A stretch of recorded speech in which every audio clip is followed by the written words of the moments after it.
தனது அசாத்திய திறமையால் தலைவர் விஜயின் பிரச்சார வாகனத்தை தயாரித்த இளைஞர். வைரலாகும் வீடியோ. தலைவர் விஜயின் அரசியல் வருகை தமிழக மக்களுக்கு புது உற்சாகத்தை ஏற்படுத்தியிருந்தது. குறிப்பாக இளைஞர்களுக்கு அரசியல் மீது ஆர்வத்தை ஏற்படுத்தியதும் தலைவர் விஜய் அவர்கள்தான். இன்று அவர் தமிழ்நாட்டின் முதலமைச்சராக பதவியேற்று இளைஞர்களுக்கு ஒரு எடுத்துக்காட்டாக மாறியுள்ளார். இந்நிலையில் தலைவர் விஜயின் தொண்டரான முருகானந்தன் என்பவர் தலைவர் விஜய் மீது உள்ள ஈர்ப்பால் தனது திறமையை பயன்படுத்தி தமிழக வெற்றி கழக பிரச்சார வாகனத்தை உருவாக்கியுள்ளார்.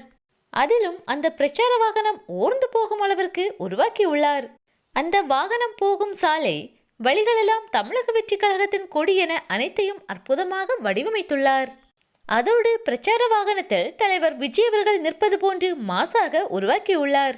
இந்த வீடியோ இணையவாசிகளை பெரிதும் கவர்ந்துள்ளது. பலரும் இந்த வீடியோவை ஷேர் செய்து வருகின்றனர்.